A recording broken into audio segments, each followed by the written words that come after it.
67강으로 갑니다. 다 찾았죠? 자, 여기 일곱 대접의 재앙 네 번째인데, 넷째 대접의 재앙 그리고 다섯째 대접의 재앙을 봅니다.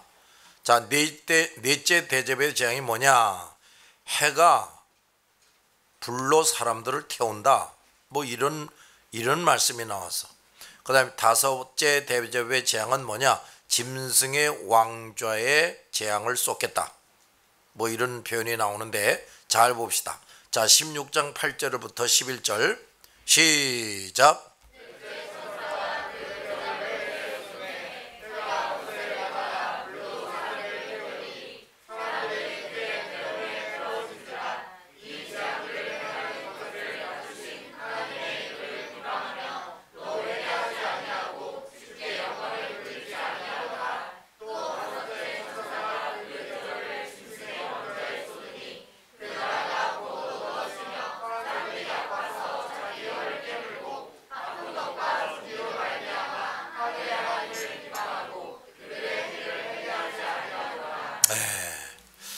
자, 지난 시간까지 우리는 이 세상에 내려질 마지막 일곱 대접 재앙, 마지막 일곱 대접 재앙 중에 세 가지를 살펴봤는데, 자, 이제는 네 번째 대접 재앙을 살펴봅니다. 자, 다시 8, 9절을 봅시다. 시작.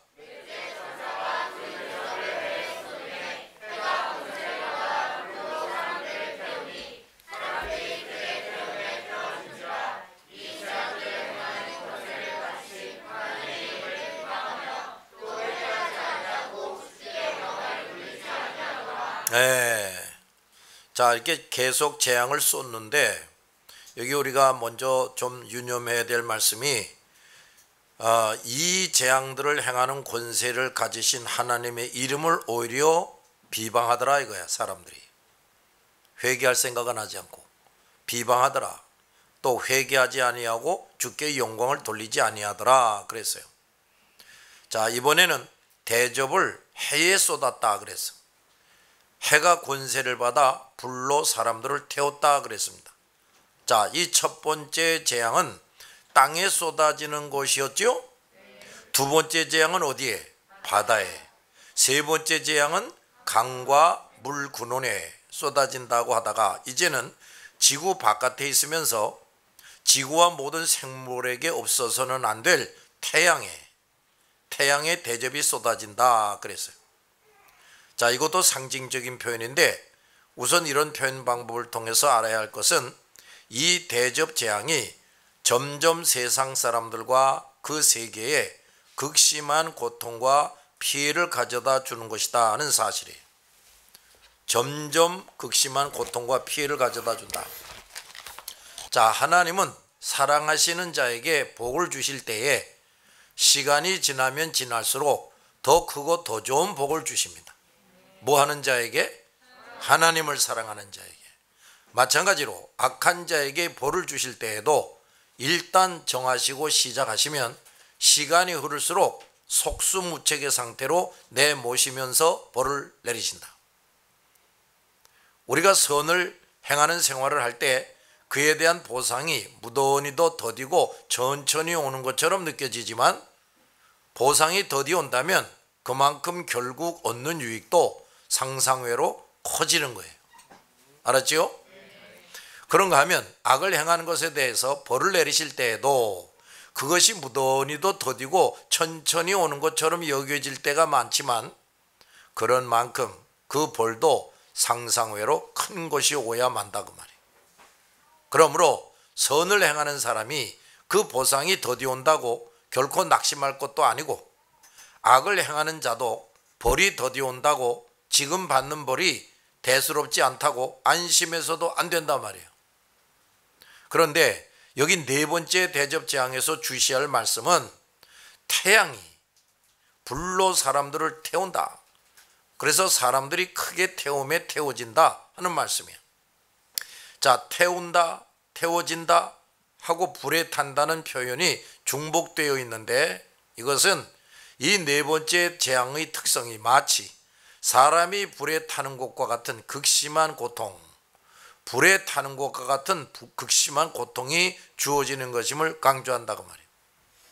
세 번째 재앙에서는 사람들이 피를 마시는 것과 같은 역겨운 고통을 당하는 것을 의미했는데, 여기서는 사람이 불에 타서 죽는 것과 같은 고통을 당한다 이 말이야.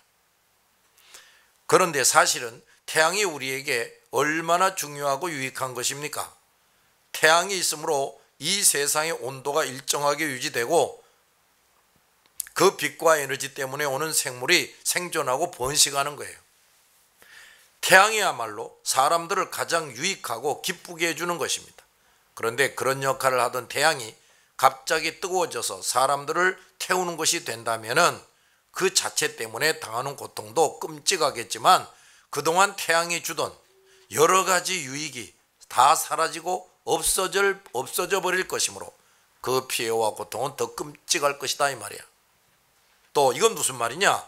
세상 사람들이 그동안 그렇게 중요시하고 그들에게는 없어서는 결코 안 될 것들이 때가 되면 그 좋은 역할을 중지하고 그 많은 유익을 주던 것이 사라져버리고 오히려 그것들이 마치 사람들을 태워 죽이는 듯하는 끔찍하고 무서운 재앙을 끼칠 것이다 하는 말이에요. 그러니까 사람들에게 아주 꼭 필요하고 아주 여러 가지 혜택을 주던 그 무엇인가가 이게 이제 혜택을 주기는커녕 끔찍한 고통을 주게 된다 이런 말이야. 잘 들었냐? 그동안 사람들을 즐겁고 기쁘게 해주고 온갖 쾌락과 욕구를 채워주던 것들, 사람마다 그것이 최고인 줄로 알아서 그것을 얻기 위해서 안간힘을 쓰던 것들, 사람들이 그토록 가까이하고 아끼고 사랑하던 것들이 갑자기 돌변해서 그들을 불태워 죽이는 듯하는 고통과 피해를 가져다 주게 된다 그 말이에요. 한번 이거 보란 말이야. 사람들이 아주 소중하게 여기고 중요하게 여기고 그것 때문에 즐겁게 지내고 뭐 이런 것들이 말이야, 이게 완전히 변해져 가지고 그런 것들이 무엇보다도 사람들을 괴롭게 하고 고통스럽게 한다.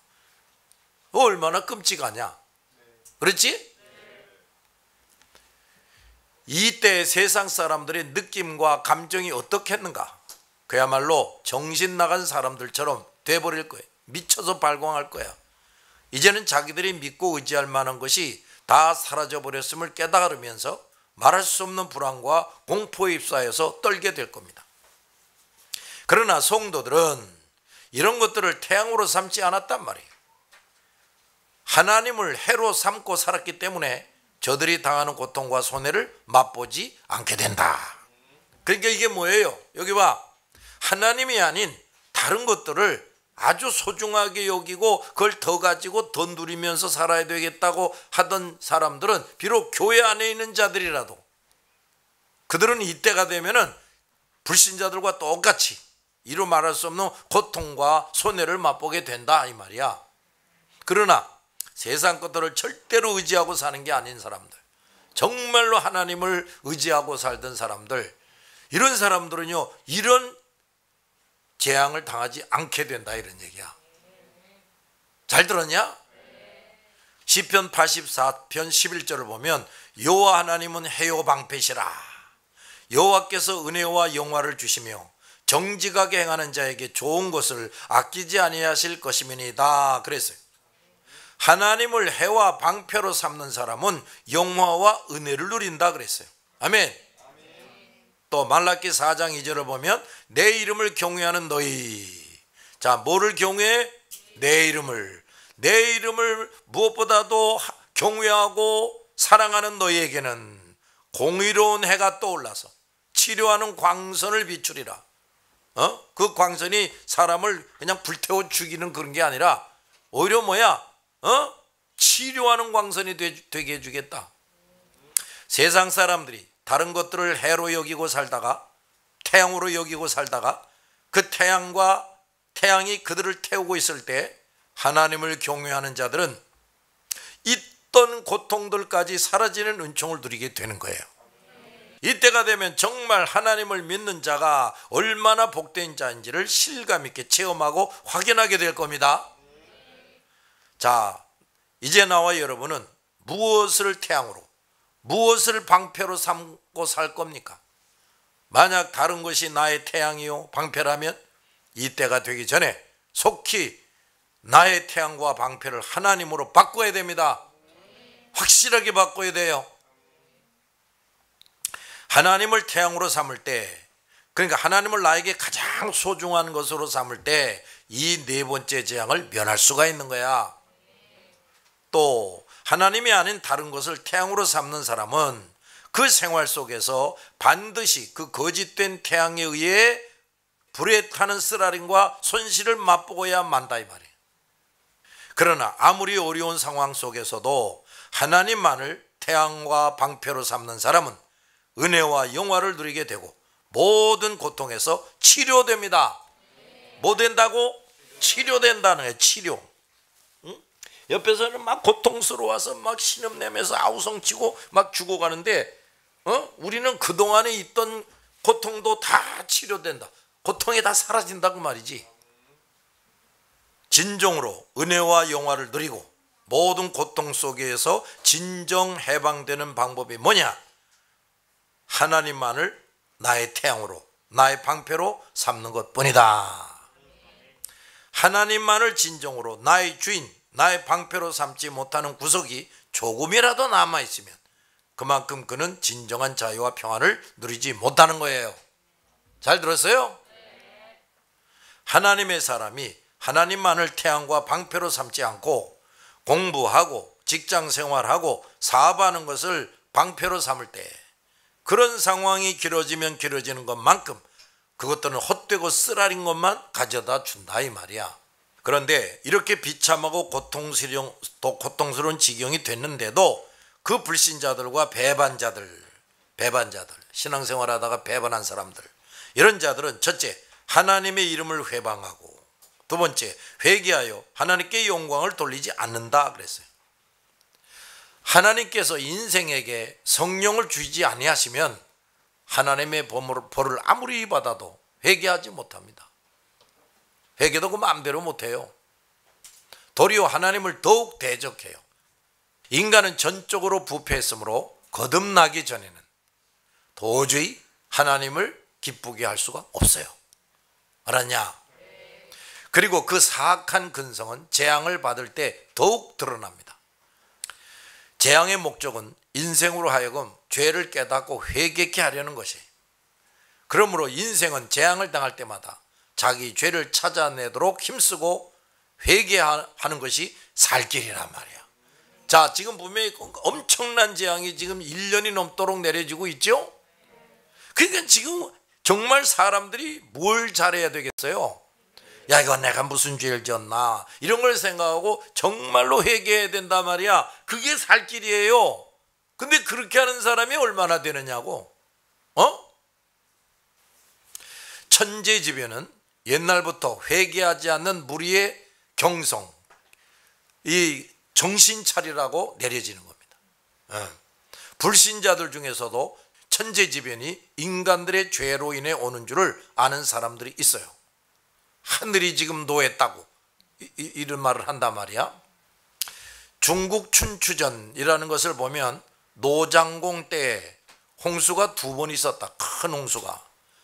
또 벌레의 재앙이 1번 있었고 큰 사슴이 곡식을 해한 일이 1번 있었다 그랬어요. 그런데 그때의 통치자 장공, 이 장공이라는 사람은 방탕하고 사치하는 사람이었어요. 그리고 춘추전은 선공이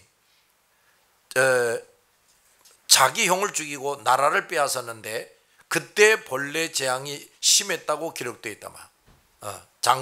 장공이지 선공이 아니라. 춘추전에는 충재, 벌레 재앙이 14차례 있었다고 기록되어 있고 지진 재앙이 5차례 있었다고 기록되었는데 해석가들은 그것이 인간의 잘못을 보라는 것이었다. 그 해석가들이 말이야 하나님을 알지도 못하는 사람들이었는데도 그걸 깨달았단 말이야. 이 학자들은 하나님을 알지 못하는 사람들이다. 이처럼 불신자들도 재앙은 인간의 죄 때문에 오는 것임을 알고 있었다. 신명기 28장 15절 이하를 보면 천재지변은 분명히 인간의 죄를 벌하는 의미로 온다는 것을 알 수가 있어요. 지금 이 계시록 16장을 보면 세계사의 종지부를 찍는 하나님의 마지막 진노가 임하시는데도 불구하고 죄인들의 마음은 도리어 강팍해지고 하나님을 회방한다 그랬어요. 이것은 가장 불행하고 무서운 일이다 그 말이야. 그런데 우리의 마음에도 이 같은 회개하지 않는 고집, 회개하지 않는 고집이 자리 잡고 있음을 알아야 돼요. 잘 들었냐? 우리가 마땅히 죄를 인정하고 회개할 일이 있어도 독심, 아주 악한 마음을 품고 회개하지 않는 고집을 피우는 일이 얼마나 많은지 몰라. 분명히 나의 잘못을 깨닫고 있으면서도 하나님이나 사람 앞에서 내가 이렇게 잘못했다고 고백하지는 않고 슬그머니 지나치는 일이 아주 습관화되어 있단 말이에요. 우린 이런 어리석음과 고집을 꺾어버려야 합니다. 알았냐? 그런 기질들이 나를 더욱 난처한 처지로 내몰고 더 질 나쁜 사람으로 만든다. 이걸 알아야 돼요. 자, 그러니까 말이야, 우리가 하나님께 은혜 받는다 그러는데, 이거 말씀을 읽을 때나 말씀을 들을 때 말이야, 하나님이 내 마음을 콕콕 찌르는 말씀이 돼가지고 그저 이렇게 이것도 얘기하고 저것도 얘기하고, 이거 정말 은혜 받고 사는 사람이야. 그거 정말 사랑받고 사는 사람이야, 그 사람이. 근데 아멘 아멘 하면서 도무지 회개할 줄 모른다. 뭘 은혜 받는 거야 그 사람이? 뭘 그 사람이 사랑받고 사는 거냐고. 회개할 줄 모르기 때문에 조금 있다 이제 얻어 터져야 될 인간인데, 가인은 이런 고집을 끝까지 가지다가 결국은 자기 동생까지 죽입니다. 따라서 그는 땅에서 유리하고 방황하는 비참한 인물이 되고 말아요. 하나님은 누가 죄를 고집할 때 그것을 지적하고 경고해 주십니다. 그러니까 또 하나님의 말씀을 제대로 가르치는 사람은 자기 앞에 있는 사람들의 죄를 지적하고 경고하는 일을 잘해요. 알았냐? 가인이 아벨을 시기하며 미워할 때 그에게 말씀하시기를 내가 분하여 함은 어찌 됨이며 안색이 변함은 어찌 됨이냐. 내가 선을 행하면 어찌 낯을 들지 못하겠느냐. 선을 행하지 아니하면 죄가 문에 엎드려 너를 기다린다. 죄가 너를 원하나 너는 죄를 다스릴지니라 하는 말씀이 있어요. 가인이 이 책망과 경고를 듣고 그 악한 고집을 끊었다면 그는 후일에 그런 비참한 지경에 빠지지 않았을 것인데 끝내 그렇게 하지 않음으로써 비참한 사람이 되고 말한 거예요. 가인의 후에 죄짓고 회개하지 않아 비참하게 된 인간들, 이게 다 가인의 후예란다. 알아들었냐? 애굽왕 바로도 끝까지 하나님의 뜻에 고집 부리고 대항하다가 결국 자기 맏아들이 죽고 자기 왕조가 무너지고 그 나라가 망하는 비극을 당했다. 다 잃어버리는 거예요. 성경을 자세히 보면 바로 왕은 그 당시 자기 신하와 모세 앞에서 자기 죄를 인정하고 자복한 일도 여러 번 있었어요. 그러나 그는 그때마다 금방 또다시 마음이 변하고 또다시 악을 고집했다. 자, 여러분 이런 것을 조심해야 합니다. 순간마다 자기의 죄악을 깨달아서 하나님 잘못했습니다, 용서해 주십시오 해놓고 금방 마음이 뭐해? 변해서 또다시 똑같은 악한 생각을 품고 계속해서 하나님을 거역하는 사람들이 많아요. 더 큰 매를 맞을 사람들이지. 이런 사람들과 가까이 하면 되겠냐 안 되겠냐? 눈에서 눈물 나게 되는 거지. 이런 습관이야말로 위험한 것입니다. 계속 그런 습관 속에 살다가는 바로 왕처럼 안팎으로 쓰라림을 당하고 철저히 망하는 자가 되어버리는 거예요. 또 사울 왕은 어린 소년 다윗을 시기하기를 시작합니다. 작은 시기는 그것을 즉시 뽑아버리지 않은 한 삽시간에 큰 시기로 발전해요. 죄도 다 그런 거지. 작은 죄가 즉시 없애버리지 않으면 순식간에 큰 죄로 발전합니다. 큰 시기는 마침내 증오로 발전하고 그것은 곧바로 살인으로 발전해. 어린 소년 다윗을 시기하기 시작하던 사울은 까닭 없이 다윗을 증오하게 되었고 잠시 후에는 그를 죽이려고 몇 번씩이나 시도했다.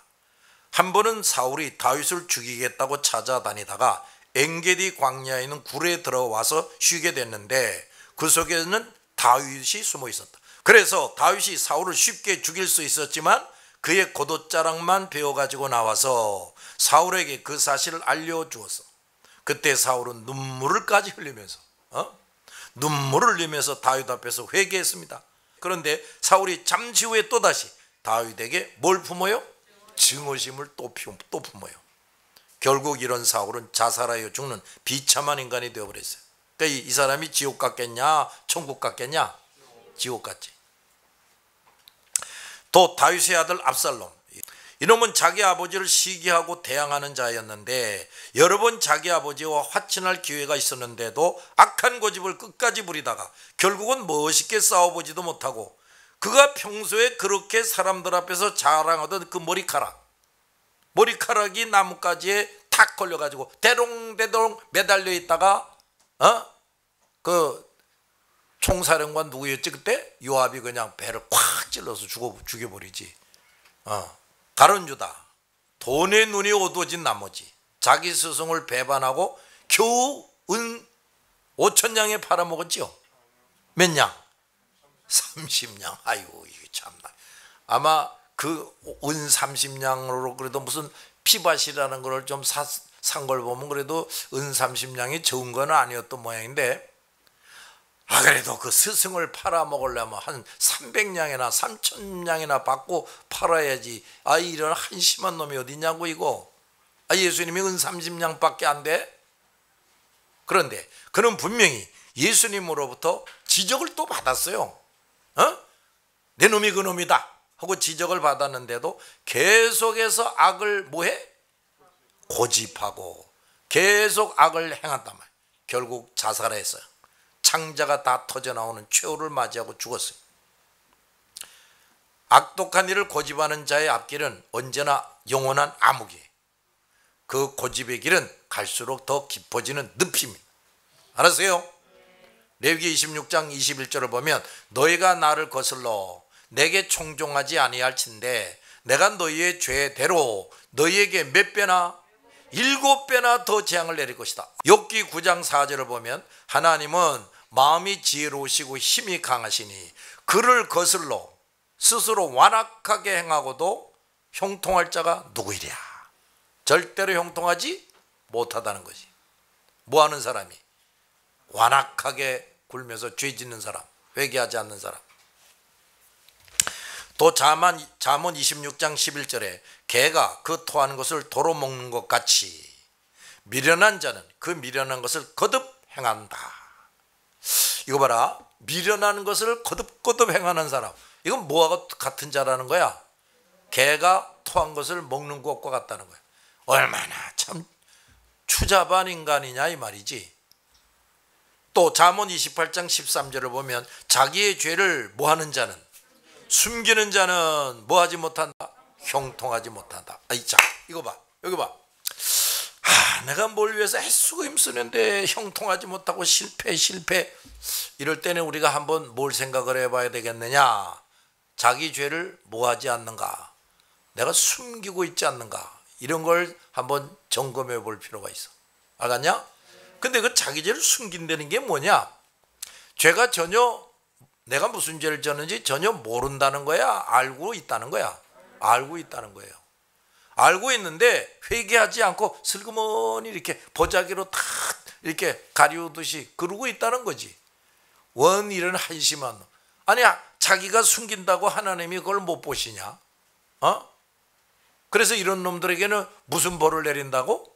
형통하지 못하는 복, 불통병. 죄를 잡아가고 버리는 자는 뭐를 받는다? 불쌍히 여김을 받는. 이건 무슨 소리야? 용서해 주시고 또 은혜를 베풀겠다 이 말이지. 뭐 하는 사람에게? 죄를 잡아가고 버리는 사람. 또 14절에 항상 경외하는 자는 항상 복이 되거니와 마음을 뭐 하는 자는? 완악하게 하는 자는 뭐라고 그랬냐? 재앙에 빠지리라. 아유, 그러니까 회개하라 하라 해도 안 하고 고집 피우는 사람들은 재앙에 자기가 이것저것 이런저런 재앙에 막 뛰어들고 있는 사람이라고. 아유, 그 얼마나 위험한 사람이냐, 그지? 또 예레미야 8장 5절 이하를 보면 이 예루살렘 백성이 항상 나를 떠나 물러가면 어찌미냐. 그들이 뭐를 고집하고? 거짓을 고집하고 뭐하기를 거절하도다? 돌아오기를 거절하도다. 내가 귀를 기울여 들은즉 그들이 정직을 말하지 아니하며 그들의 악을 뉘우쳐서 내가 행한 것이 무엇인고 말하는 자가 없고 전쟁터로 향하여 달리는 말같이 빨리 각기 그 길로 행하도다. 이런 이스라엘 백성은 결국 그 젖과 꿀이 흐르는 땅을 다 뺏기고 바벨론의 멸망을 당해서 포로 생활을 하게 됩니다. 자, 우리는 오직 예수님만을 나의 해와 방패로 삼읍시다. 결코 다른 것을 해나 방패로 삼지 말아야 됩니다. 그리고 크고 작은 쓰라림을 당할 때 우리는 즉시 하나님께서 책망하시고 경고하시는 음성을 들어야 돼. 우리 속에서 강팍한 마음, 쉽게 변하는 마음을 뽑아버려야 됩니다. 뭘 뽑아버려? 강팍한 마음, 회개하지 않고 자꾸 마음이 또 변하는 그런 마음. 세상 마지막 때 불신자들과 배반자들은 4가지 극심한 재앙을 당하고도 자신들의 죄를 깨닫고 회개하기는커녕 하나님을 회방하고 영광을 하나님께 돌리지 않는다 했어요. 따라서 이들은 지금까지 있었던 4가지 재앙 외에 나머지 준비된 3가지 재앙을 더 받지 않을 수 없는 사람들이 되는 것이다. 그러니까 이제 이거 봐라.